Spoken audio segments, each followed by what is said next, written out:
Olá, pessoal! Que bom estar de volta com o nosso programa Sim para a Literatura, ainda nesses tempos de verão, e poder contar com a sua companhia.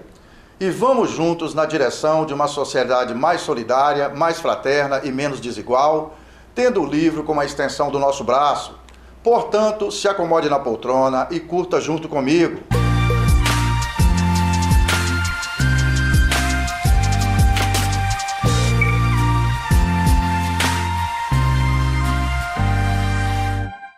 No nosso programa Sim para a Literatura, entre outras informações, temos as colunas Dica de Leitura e Dica de Livro. Temos também as colunas O Livro da Minha Vida, a participação de telespectadores, apaixonados pela leitura, além de entrevista e muito mais. Na edição desta semana, vamos caminhar juntos através dos caminhos e descaminhos da literatura, que nos levam para um universo de possibilidades, através das histórias contadas nos livros. Afinal, por que precisamos tanto das histórias em nossas vidas? Por que homens e mulheres contam e escutam histórias há tanto tempo? Por que necessitamos, como já escreveu tão bem o crítico Antônio Cândido, de uma dose diária de ficção, terreno da literatura? Além de nos oferecer um respiro em relação à vida concreta, ao cotidiano mais duro, maçante, a literatura alimenta a nossa imaginação e, portanto, o lugar da criação, da invenção. A escritora e pesquisadora colombiana Yolanda Reis nos diz algo muito bonito. Tudo o que foi criado no mundo foi sonhado por alguém. Foi imaginado por alguém que quis ir além do concreto, do que já existia. As histórias também nos apresentam o mundo em toda a sua diversidade, colocando na nossa frente esse catálogo de destinos humanos, como escreveu Ítalo Calvino na introdução do livro Fábulas Italianas. Quantos modos de vida, quantas personagens diferentes, quantos caminhos possíveis a literatura pode nos revelar. E por tudo isso, ela pode nos fazer mais abertos à diversidade, mais humanos. Quem lê tem uma visão diferenciada do mundo. Quem lê fala melhor, se expressa melhor, tem um nível, uma gama de vocábulos melhores, assim, de conseguir falar, de conseguir se expressar. Fora a criatividade, né? Fora a visão que a gente tem das coisas. Enfim, eu acho que quem lê só tem a ganhar.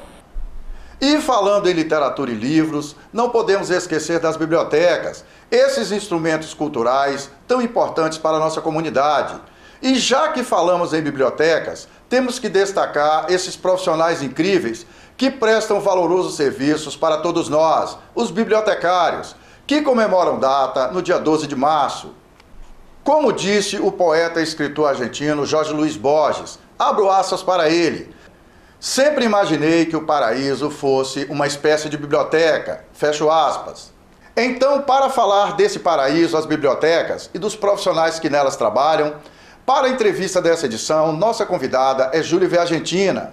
Júlia é uma das profissionais mais dedicadas e mais qualificadas no exercício da profissão. Essa entrevista está imperdível. O profissional, ele deve ser, né? Ele tem que ser um profissional que faz a escuta da comunidade.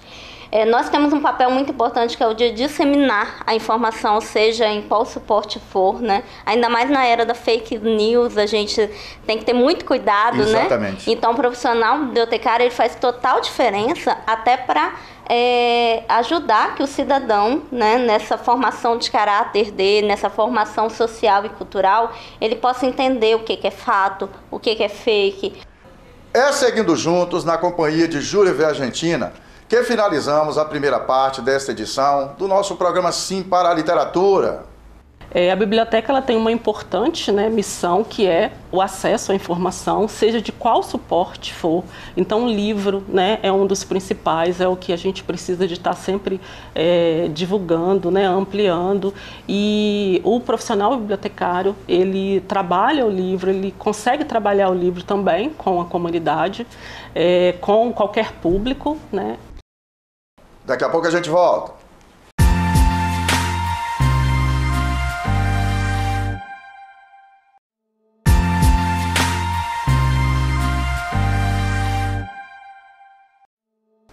Estamos de volta com o nosso programa Sim para a Literatura e é muito bom continuar na sua companhia.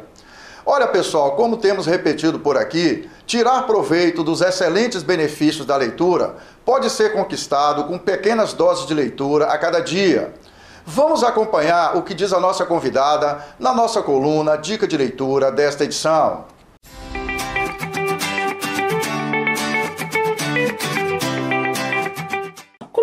Literatura mais fácil, você vai ler todos os dias. E não tenha a ambição de ler grandes trechos. Comece com pequenos trechos.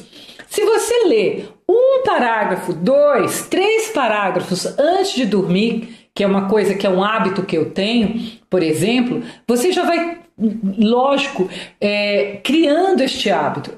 Obviamente eu não leio apenas antes de dormir, mas vamos imaginar um dia meu atarefado, eu faço 1 milhão de coisas, trabalho com educação, então que eu não consigo um tempo de leitura ao longo do dia, pelo menos aquela 1 página, 2 páginas, nem que seja 2 parágrafos antes de dormir, faz parte do meu dia a dia. Então comece por aí, deixa o livro do lado da sua cama, escolha um livro que lhe dê prazer e todo dia um pouco. Eu não perco oportunidade. Então, por exemplo, se eu pegar um táxi, um Uber, eu sempre tenho ali um livro na bolsa. Então, na sala de espera de um dentista, de um médico. Então, o tempo todo que eu tenho, esse tempo livre, eu estou sempre lendo.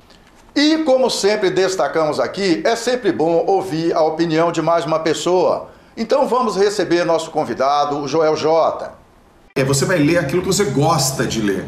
Às vezes não tem muita relação com, por exemplo, aquilo que você precisa, mas não tem problema. Começa a ler aquilo que você gosta. De repente pode ser um romance, pode ser uma ficção, pode ser um assunto de ordem religiosa e espiritual que melhora a tua questão mais filosófica, não importa. Começa a ler aquilo que você gosta, só para pegar o hábito. Terceira coisa, você vai pegar e vai levar livro em tudo que é lugar onde você estiver. Você vai ter livro na tua mochila, na tua bolsa, na tua mala. Você vai ter livro no teu trabalho. Você vai ter livro no teu aplicativo. Você vai ter livro em todos os cômodos da tua casa, porque você vai criar o princípio da inevitabilidade. É inevitável, cara. Você está o tempo inteiro lendo. O tempo inteiro tem livro. Você vai ter um Kindle, você vai ter no teu celular. Livro, o tempo inteiro. Se cerque de livro para toda hora você ler. E para falar que falamos das flores, vamos destacar a cerimônia que aconteceu na segunda-feira, dia 11 de março, na Câmara Municipal aqui de Linhares, a partir da criação da Lei Ordinária, número 4.165, que instituiu a Comenda Maria Lúcia Grossi Zunti, que visa contemplar e homenagear anualmente educadores e fazedores da cultura linharense. Na nossa coluna, Apaixonados pela Leitura, Literatura na Veia.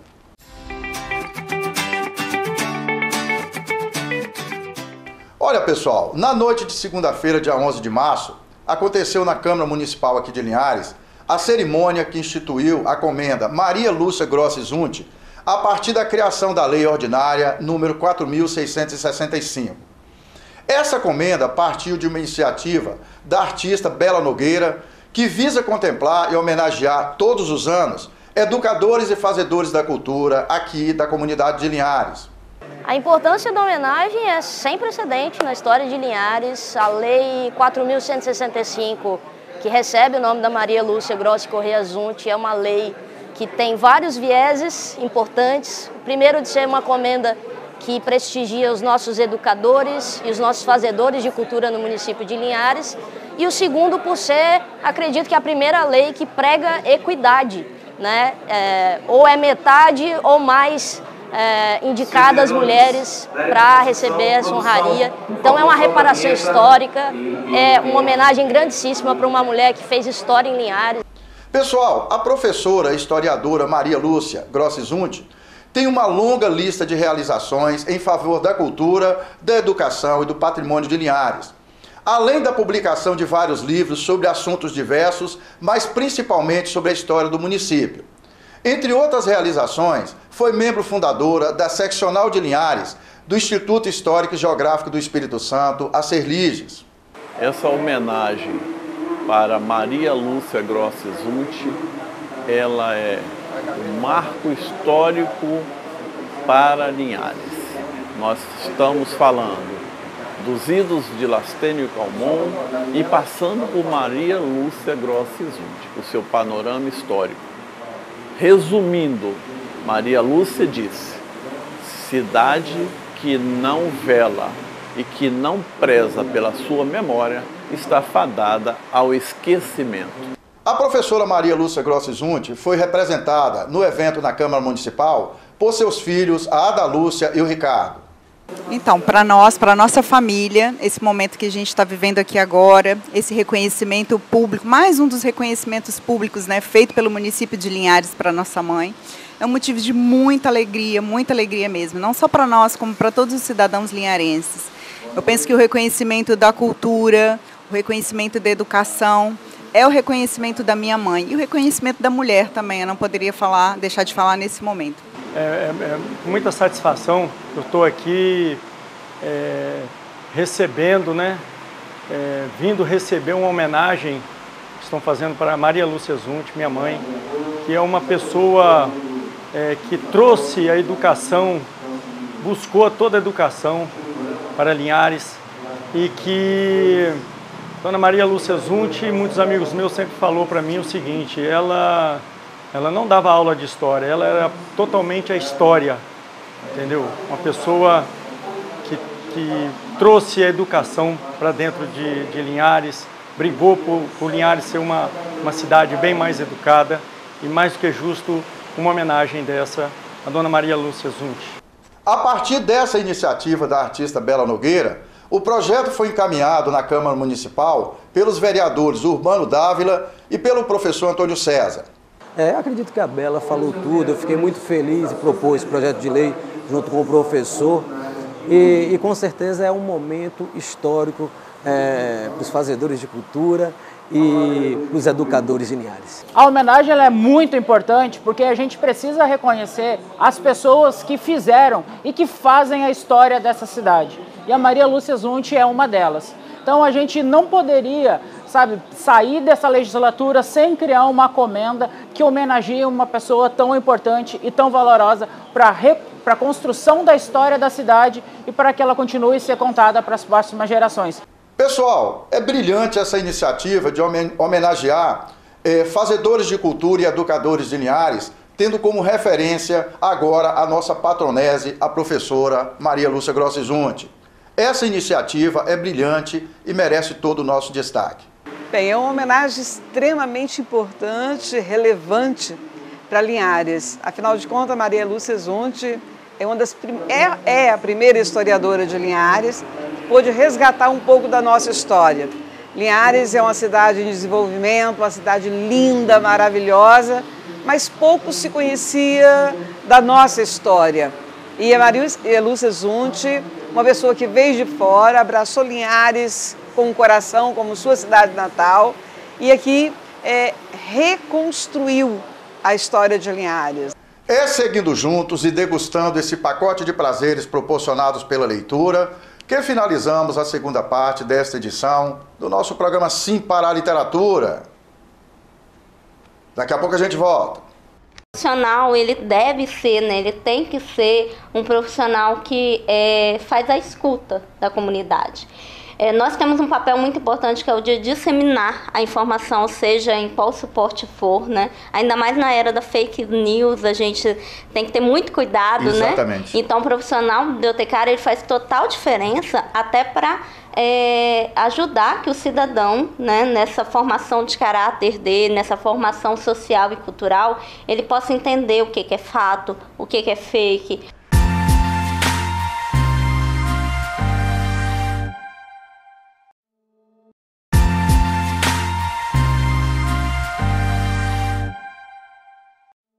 Estamos de volta com o nosso programa Sim para a Literatura e é muito bom continuar na sua companhia. E vamos juntos para a entrevista com Júlia Argentina.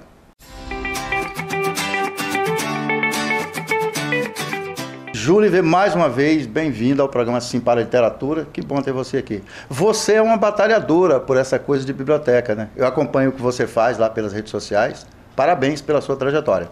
Seja bem-vinda. Agradeço. Muito obrigada, professor Pereira. Agradecer também a oportunidade, o convite de estar aqui. A gente sabe da importância desse programa assim, para a literatura aqui no estado do Espírito Santo, né? E podemos dizer até a nível nacional. E também sabemos da sua batalha para que isso tudo seja uma realização. Então, eu também o parabenizo. E muito obrigada. Nós estamos completando 7 anos agora, né? Esse ano, na virada do semestre, de muita persistência, mas também de acreditar que vale a pena fazer e ampliamos espaços aí, para que as pessoas da literatura, escritores, né, leitores, o pessoal da educação, das bibliotecas, tenham esse lugar, né, para poder se comunicar. Com certeza, né? Aproximando as pessoas, aproximando os autores, né? Aproximando os bibliotecários, toda essa galera aí que faz parte desse mundo da literatura. Isso é muito importante. Você é uma das questões que eu sempre faço essa pergunta para quem é da área de biblioteconomia. Qual é o efetivo papel do bibliotecário para a comunidade? O profissional, ele deve ser, né? Ele tem que ser um profissional que faz a escuta da comunidade. Nós temos um papel muito importante que é o de disseminar a informação, seja em qual suporte for, né? Ainda mais na era da fake news, a gente tem que ter muito cuidado, Exatamente. Né? Então, o profissional bibliotecário, ele faz total diferença até para ajudar que o cidadão, né, nessa formação de caráter dele, nessa formação social e cultural, ele possa entender o que é fato, o que é fake, quais as fontes de informações mais confiáveis, né? Então a gente tem uma série de possibilidades, não só dentro do ambiente da biblioteca, o profissional pode atuar em outros ambientes, né? E principalmente, ele deve ser a voz da comunidade, ele deve ser o ouvido, ele tem que ter uma escuta atenta para que a gente possa transformar os anseios dessa comunidade, as necessidades dela, em projetos, em ações reverberados no ambiente da biblioteca. Para eles, para que eles possam ocupar esse ambiente, trazer a comunidade para ser parceira, né? Empoderar eles para que eles se sintam importantes, se sintam parte daquele ambiente ali. Vocês têm desenvolvido algumas atividades através da Biblioteca Pública de Cariacica. Destaca para o nosso telespectador alguma coisa que vocês fizeram recentemente lá. Sim, a gente tem o projeto de xadrez na biblioteca, que acontece uma vez ao mês no sábado, e é uma parceria com alguns enxadristas da região, e que tem sido muito proveitoso, né? Várias pessoas que não conheciam o local estão passando a conhecer, né, e tudo mais. Então, além disso, a gente também tem conversa com o escritor, lançamentos de livros, palestras, né? Então, assim, é um ambiente o tempo todo dinâmico. A gente recebeu a visita também recentemente de uma biblioteca itinerante, Biblioteca Alecrim. Alecrim? De onde Alecrim. É o projeto? É um projeto itinerante que a Mara Pereira, né, faz. E é muito importante porque leva a questão da literatura indígena e literatura afro-brasileira. Esse projeto é de Cariacica? A Biblioteca Alecrim, ela é itinerante, né? Faz visitas, mas foi uma parceria que aconteceu, né, algumas semanas atrás com a Biblioteca de Cariacica. Então a gente sempre tenta trazer à tona vários movimentos, várias ações e também dar a chance das pessoas sugerirem, né? O nosso público é muito participativo, então ele também diz o que ele quer, o que ele deseja ver, né? O que ele deseja fazer na biblioteca. Essa biblioteca itinerante, ela leva o livro para perto das pessoas, da comunidade.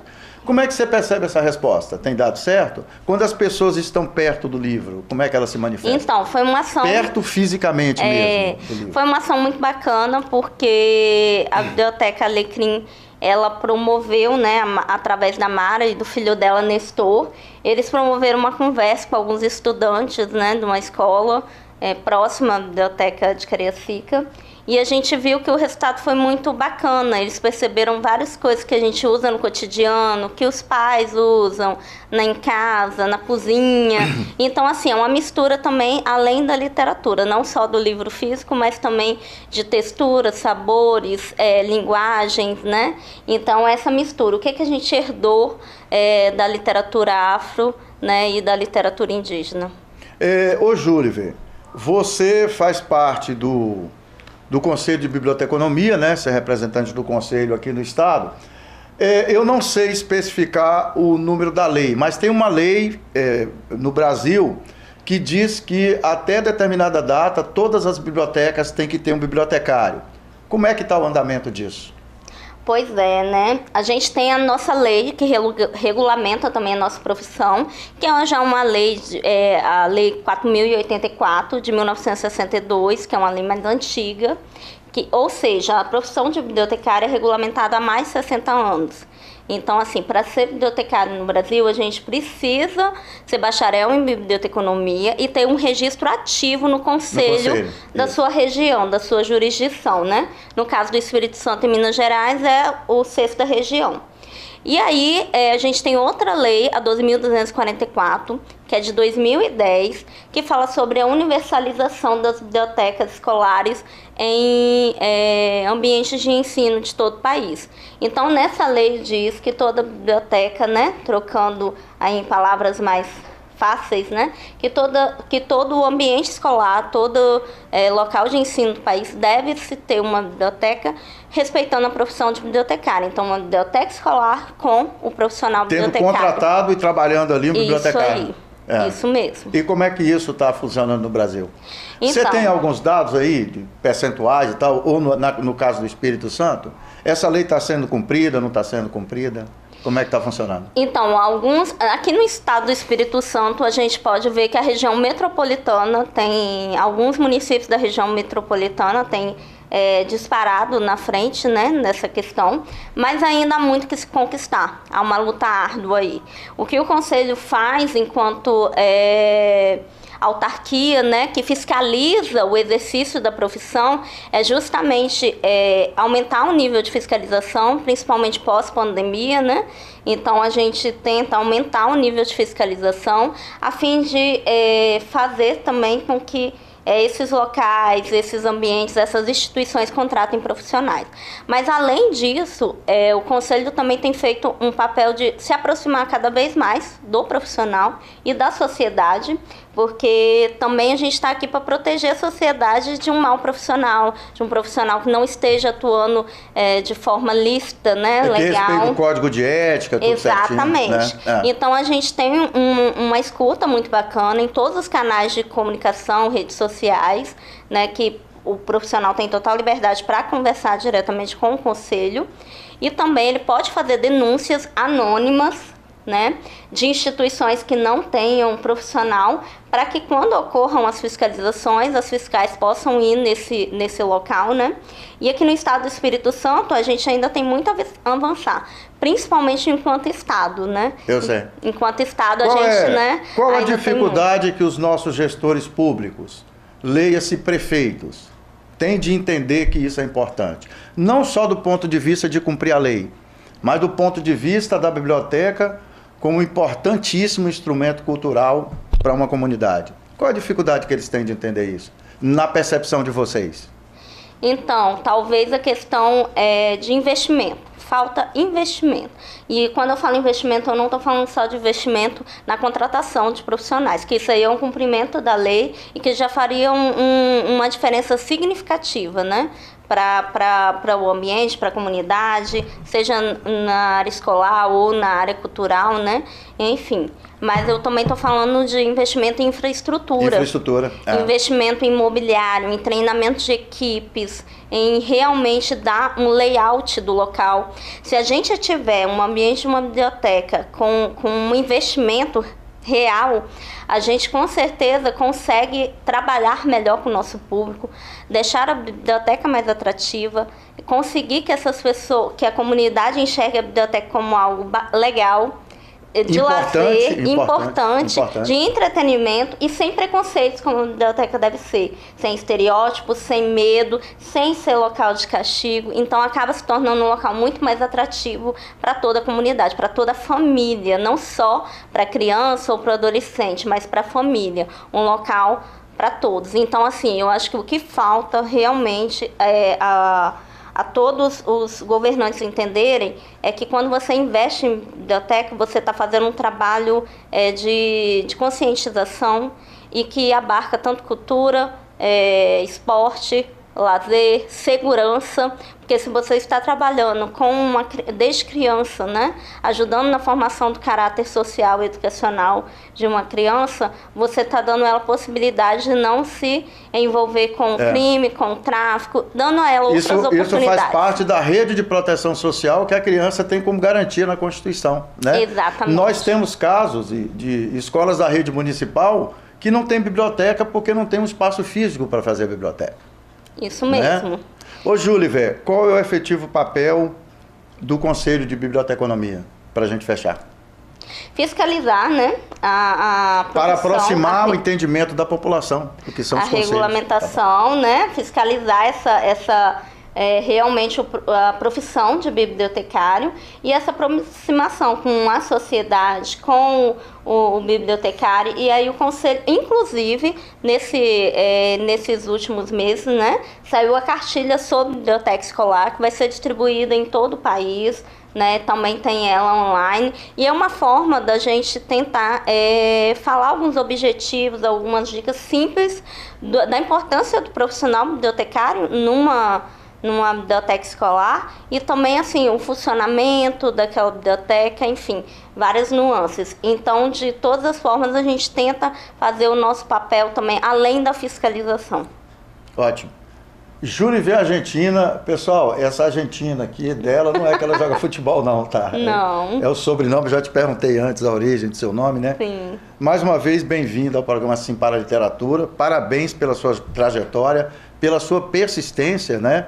Nessa luta gloriosa, né? Às vezes a pessoa fala que é luta em glória, eu acho que é gloriosa, em favor da gente aproximar o livro da comunidade. Obrigado pela participação.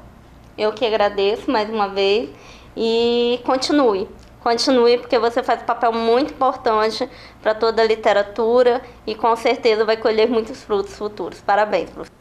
É assim que finalizamos esta edição do nosso programa Sim para a Literatura. É isso aí, pessoal. Bem legal a participação de vocês, no prestígio que nos proporcionam com a sua audiência nessa edição do nosso programa Sim para a Literatura. Para que vocês tenham acesso às edições anteriores e aos vídeos do programa, acessem youtube.com/Sim para a Literatura. Aponta seu celular para o QR Code que está na parte de baixo da tela da sua TV e faça sua inscrição no nosso canal. Vamos compartilhar experiência de leitura. Entrem em contato conosco através do e-mail simparaliteratura@gmail.com. Agradecemos o prestígio da sua audiência. Saudações poéticas e literárias e muito obrigado.